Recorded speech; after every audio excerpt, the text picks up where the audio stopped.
Hey everyone, it is REDinFamy, your master geektress, and I'm here with the Ghostrunner team. So please, can you please introduce yourselves and let us know your positions as well on this project? Yeah, of course. Hello, everybody. Great to have you here all. My name is Simon. I'm the head of studio of One More Level, and today I'm here with Jan, our narrative designer. Hello there. And with Marcin, our lead level designer. Hello, how are you doing? Wow. And we are here to answer for your questions regarding the Ghostrunner. Yes, so I've already geeked out with y'all a bit, even before saying how much I love cyberpunk, from Total Recall, Blade Runner, The Matrix, Michael Pondsmith with cyberpunk and everything. And now y'all fulfilled another pillar to my fandom with when it comes to cyberpunk with Ghostrunner. So, give us a dive into what made y'all say, hey, I want to create another, something extra to cyberpunk. Of course, we got Cyberpunk 2077 coming out, but this is totally different of a game. What inspired y'all to kind of mesh the parkour with cyberpunk aesthetics? Guys, Jan or Marcin? Yeah, Marcin, you want to start? Yeah. Okay, I can start, and maybe my colleagues could elaborate on the theme, on the subject. So first things first. We've made a game called Gas Trigger in 2019 in April, and when we released it, we started working on the Ghostrunner in bigger capacity, and the previous game has one-shot one-kill mechanics. It was a top-down shooter inspired heavily by Hotline Miami, and plenty more stuff added to it, like co-op and other things. And we wanted to explore an idea of a one-hit, one-kill mechanic in a first-person game. So then we looked at our inspirations, the game that we like. For example, everybody in the team is a gamer, actually. So everybody plays something different. So it's all over the place when it comes to inspirations from movies, comic books, and games. But some of the games that inspired us are Doom, Titanfall 2, Mirror's Edge, and from movies, like you said, it would be Total Recall, Judge Dredd, the Dredd from 2012, I think it was. And also because we are a small team, we are 30 people, we have to keep in mind the design that we can deliver. We don't have unlimited resources to do anything vast and big. We have to be smart about it, So making the gameplay unique, combining things we like and are fun to play, fun to explore. And there was an idea to place the game in a single structure, like in Just Dread. Maybe Jan could elaborate more on the setting, but that was like maybe the basic elements of how we came here, play testing and making the game fun, and then we decided to make the setting more detailed about it. That's interesting. So Jan, if you could elaborate. So basically one of the unique points of Ghostrunner is the setting. This mega structure called Dharma Tower is home of humanity. This is the only place that humanity survives in after a cataclysm. And this fact already tells us a lot about this place and about the world, since it's limited to this one gigantic megastructure that's basically a shelter against extinction. You can already tell why it's so dark and gritty and rusty. It's basically a post-apocalyptic cyberpunk, a kind of special blend of cyberpunk that, has many things in common with things like, for example, Snowpiercer or Battle Angel Alita and other more post-apocalyptic, claustrophobic versions of cyberpunk. For example, in our world, many of the staples of the genre are missing because it's a different kind of cyberpunk. For example, warring mega corporations are not there because this is a different kind of place. This is a cyberpunk place that's been... the way I often put it is that this world has already ended. This is something different than our world. This is more than our future. This is a different dystopian post-apocalyptic future. So basically, that's why our inspirations were also coming from those kinds of works. Okay, yeah, because a lot of times, we'll see something post-apocalyptic, and we'll have a dystopia type of world, but there's always like these warring like companies all the time. We've seen that always. We'll see, of course, all the different big lights and a whole stratosphere of advertisements. Typically, like even from like games like Borderlands, for example, you have these different corporations warring against each other, and you're in the middle of it. But this one was how you mentioned how it focused more on the environment, and that's what I loved about it, because from someone that dreamt just by looking at wallpapers of like different people or who made art on cyberpunk, a lot of games will have that theme, but it doesn't really pay too much attention of you actually being immersed in it. And having this parkour type of atmosphere, I was like, yo, this is really fulfilling it. So can y'all really kind of explain also, since of course it's diving into something that's totally different from a different game. I see some really dope samurai gameplay, like with a knife, like with a katana. Can y'all explain more of how the gameplay is going to go with the combat system? Well, maybe I will try to answer that. Well, thanks for the question. It's really interesting to talk about these things for me. Well, we wanted the game to be different, as I said before. So we decided to make the player mostly fight with a sword. So one hit, one kill mechanics, and he also has to get close to the enemies. So one hit kills us, and one hit kills the enemies. Oh, okay. This thing allows us to design the game so it's more of a strategy, like in the making. While you are replaying the game, you have plenty of checkpoints, and if you die, the respawn is instant. So it's not frustrating. You are learning the game as you play it, and then you execute a perfect run. It feels very satisfying. You were running here, then you were avoiding bullets, then you slide it here and slice the guys in half. And it's like, yeah, I did that, and it's good. That was the main, like the loop of the game, to keep repeating and having fun while repeating. It's not just about having as many abilities as possible. Of course, there's a player progression system, and you have different abilities as you go on. But the core principle is to use melee and parkour. Yeah.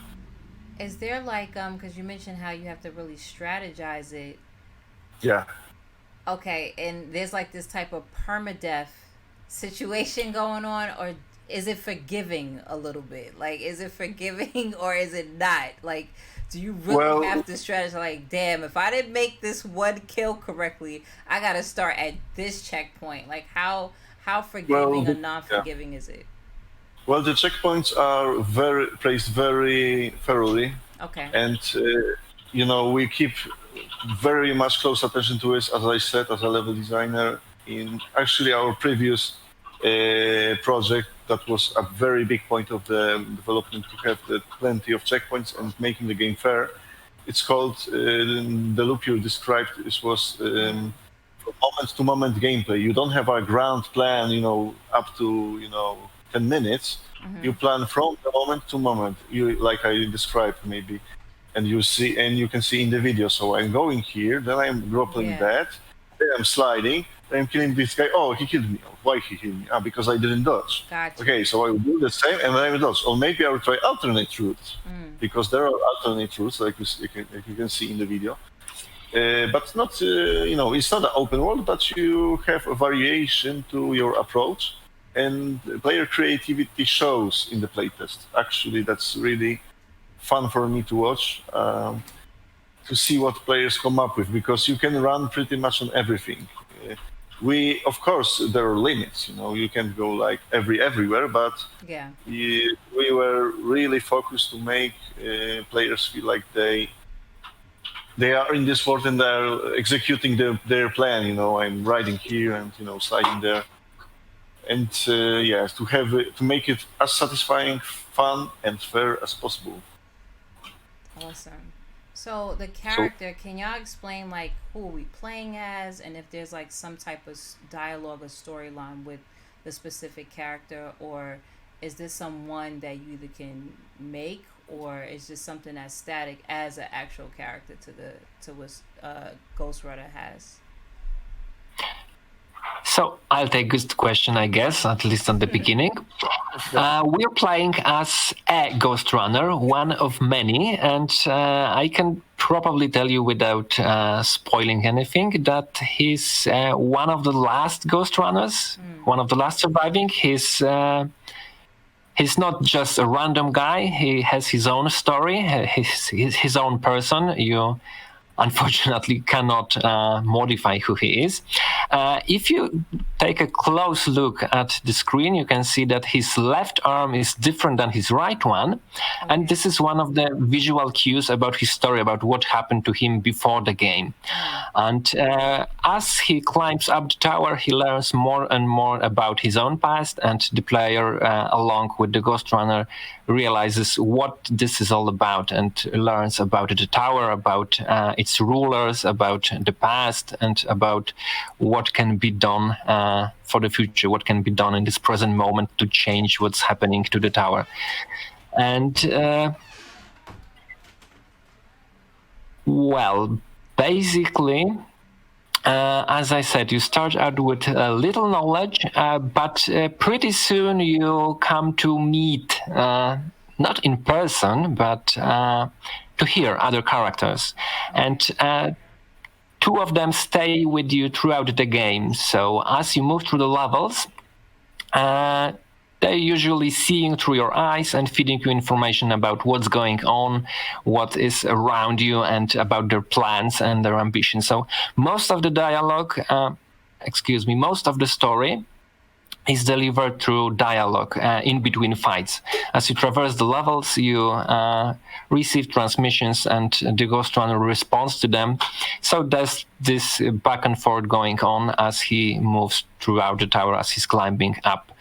Additional layers of the story can be found in the items that can be found throughout the levels, because if you stray off the beaten path and explore a bit, in various nooks and crannies you can find different items, like, for example, collectible items that tell you about the tower, artifacts that were lost or maybe tossed away by the residents of the tower, and everyone tells you a little bit about the background, about what's going on, about what happened here 10, 20 years ago.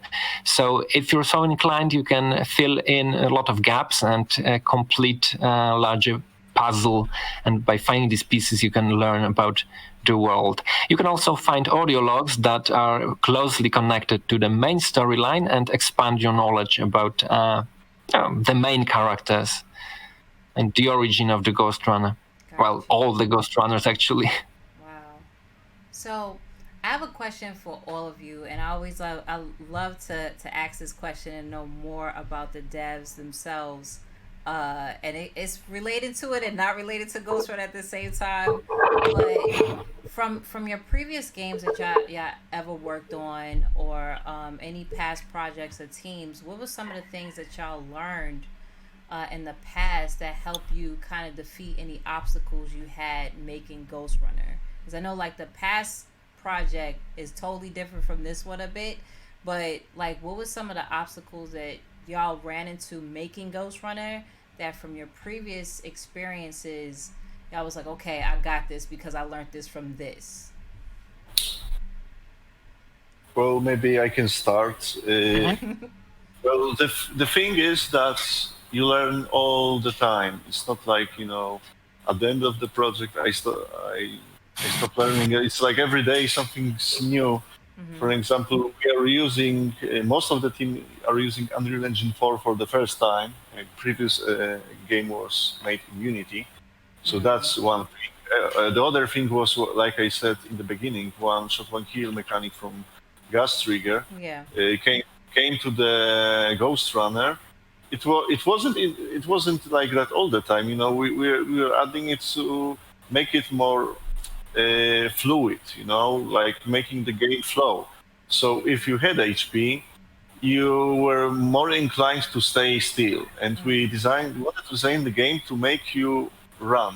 If you not as in running away, but keeping the flow, like going in the motion and like dance of death type of situation. You know exactly what your movement is. So one hit, one kill mechanic basically had a new technology, plenty of checkpoints, like I said in the previous game.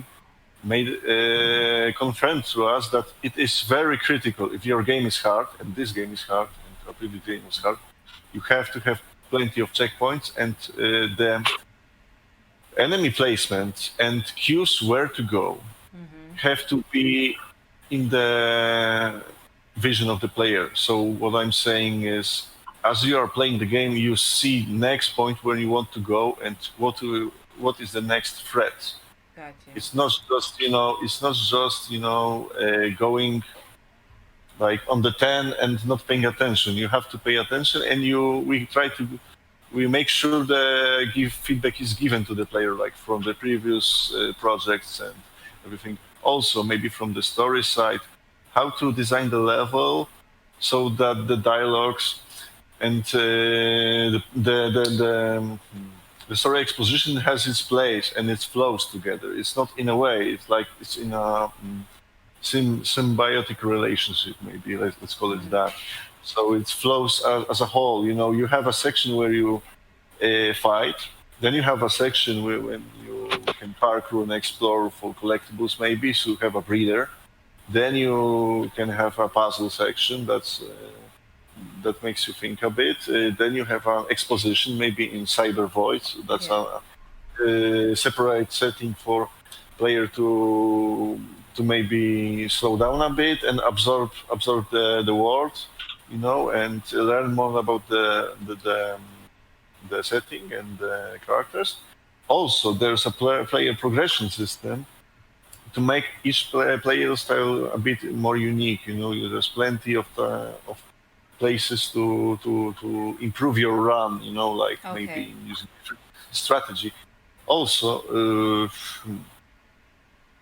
we keep in mind to have feedback of the players. You know, play testers, speedrunners. We talk to them, and that was a big lesson to have as many tests as possible. You know, the more your game is tested, and you see what players do when players go and when players don't go. So, I know this is designed not well, so I have to make it. Which is really important. Making it like it's obvious, but it's what to do, but it's hard to master. For example, Exactly. to get to master. So that was a very big point throughout all the projects, actually. But you know, everybody's different in the team. Everybody has a different story and experience, as we talked, and inspirations. So maybe guys could elaborate on the subject in their perspective. I can move forward with this question. It's one of the greatest questions I heard today. So, great question, actually.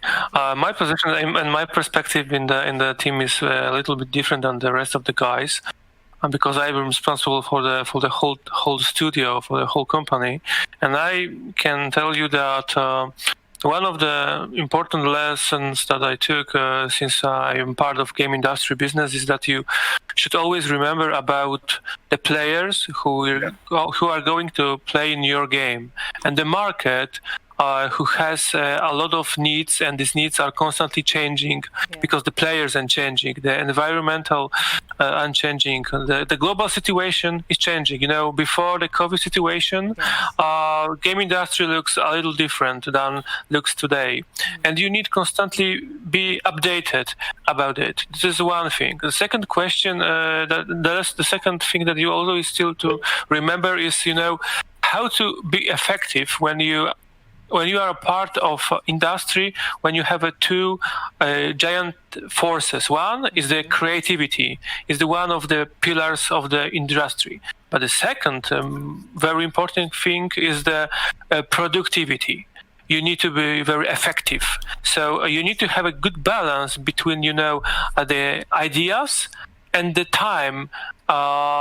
You need to provide everything. So keeping in mind that you are not going out a big game, you have limited resources, is the thing that you always need to have in mind. And my previous experience, give me an opportunity to, when we talking about the Ghostrunner, hey guys, please remember, this is our release window, this is our game, this is our players, and the fact that the people in one more level understand it is the fact that we are on the right track, on the right path with the game, and it's a really, really, really comfortable situation for me.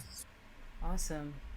Appreciate that answer, because I think a lot of, especially us gamers, and I was a gamer before I was a journalist, so my whole thing is gameplay and fun factor, and that's one of the things that I think is very underappreciated in the industry, is that's what a lot of independent developers and teams and companies provide, is that they're more focused on you having fun in some way or aspect, you having fun. And I just wanted to applaud y'all, because to be y'all said 30 team members working on this project, right? About this game looks phenomenal compared to some 300 plus games that I've seen of teams. And I'm like, yo, this game looks really great. It looks very fluid. And I think a lot of people don't know on the other half. Of course, we love to know about the gameplay and how it's going to play and the features. But I like to always get a glimpse through y'all lens on how y'all even came about, how y'all made this game, what it took to make it. Like, you probably probably didn't sleep for a week or something. Like, a lot of people don't get a chance to hear that from developers. Like, they're in a war zone trying to create something for us to enjoy. So I really appreciate it so much, and I just wanted to let y'all know, because this game looks phenomenal. It looks so fluid. I can't wait to get my hands on it and play it finally. And another question that I would love to ask all of you is, of course, we're going into next generation, and because of next generation gives a nuance to technology, what are some of the things y'all are looking forward to? Especially, of course, we have the PS5 about to be even further announced, because they're like giving us breadcrumbs throughout the whole summer to the Series X. And then also we have NVIDIA coming out with their new graphics cards too. So we're in a whole new wave of next gen. What's some of the things y'all really look forward to? Because now with new technology comes on easier tasks now to fulfill. And some of the things y'all look forward to that y'all didn't get a chance to work on this current gen. So I will take a part of this question, guys, if you don't mind. First, about the NVIDIA and the new graphic cards. We are constantly and very closely working with NVIDIA guys. Because we already put RTX technology in the Ghostrunner. So reflections, shadow, ambient occlusion is already here, and we now working on the performance and latency. So the cooperation with NVIDIA is it's great, and we're definitely looking forward to use the new tech in our current and maybe a future projects. In terms of next gen consoles, we're waiting for these new consoles as a players and as a developers. As a developers, we are constantly have to be updated in terms of technology and opportunities. From my perspective, one of the very interesting here elements is the technology, because like you see, the visuals in the Ghostrunner are really, really good, and the visual element of our games future games will also be very, connected with the technology. So if we have access to the great technology, like you can see, the small team will be ready to provide you a great visuals. So for us, new consoles means a new possibility to prepare for the players a great visuals in our upcoming projects. Awesome. Anybody else on that question? What are y'all all excited for as far as like, of course, PlayStation 5? We heard of Mark Cerny with the SSD new technology, and then as far as with the Series X with their technology as well too, like it's providing so much, but also can kind of take some slack off of y'all developers of certain things too. What are y'all excited about? Well, as Simon says, we are pretty much keeping as much updates as possible to the future, and making sure that we can get most of the hardware that we can. Actually, yeah. But right now, the plan is to release the game on PS4, PC, and Nice. Xbox One. Yeah. So and for the previous part of the question, you were talking about the size of the team. It's also very connected to the design of the game. When you have 30 people, you have to design the game in a smart way. So there's limited resources, and you have to keep in mind what's the timeline, what's the market, and what do we like and how to make it fun. So it all came together to be smart about the design of the game in conjunction with all of those elements: technology, money, people, and time. Awesome. Is there anything else y'all want to share about Ghostrunner and some of the things that we should? I mean, just looking at it, you get excited. But like, is there anything else y'all would want to share for us? And another quirky question before we even dive into that: what's another project? Because it seems like y'all are mixing in some pop culture, of course, some cult culture of cyberpunk. What's some other things y'all are into, whether it's like anime or other like big type of action stuff that y'all would love one day to incorporate in a game? Whoa, it's great, hard question. Mostly because, like Marcin said, we are totally in development process of bringing Ghostrunner this year for you all guys.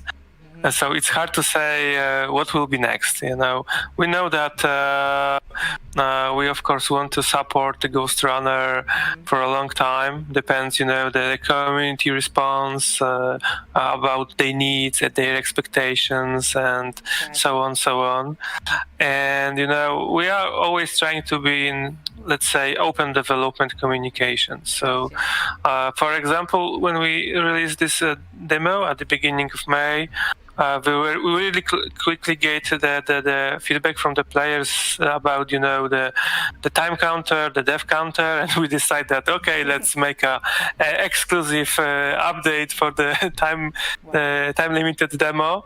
And the community was, wow, they decide to add an update for a demo on Steam. All right, so the reception was pretty amazing, because we truly and really wanted to listen to the community, because without people right now, you can do anything good, I think. So you need to be ready for that, and that's pretty much everything in this, from my perspective, of course. All right. So I need to get my hands on. I gotta play the demo. I didn't get a chance to play the demo, but I will. But visually, just listening to y'all's story as far as y'all dev intake, I always love to hear how any artists have worked on their project. So I really appreciate y'all time. And when can we get our hands on Ghostrunner? Another good question. So I would start with a small info. Let's say, all right then. First, you will have a chance to play the demo, mostly because we are going to public PC public demo on Steam at the end of September. Okay. So you're gonna have a chance, but also before that, you can try to register for the exclusive closed beta. And when you have a chance to play the beta version of the game, you just need to join the official Discord server of Ghostrunner and fill a short document with the application, and maybe our community managers will pick you. If you be unlucky, you have a chance to play the demo. And in your question about the release, I can assure you that the game will be released this year on PC, Xbox One, and PlayStation 4. Wow.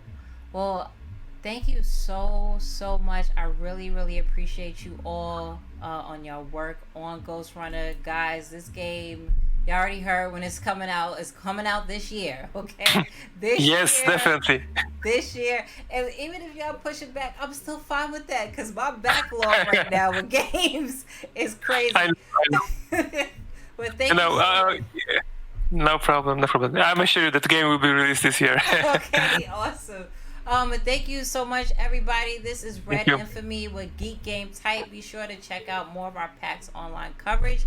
And damn sure check out Ghostrunner because this is tight. This is one of the tight games of PAX Online. I'm just slapping that award right now, okay? Thanks so much, y'all, and stay tuned.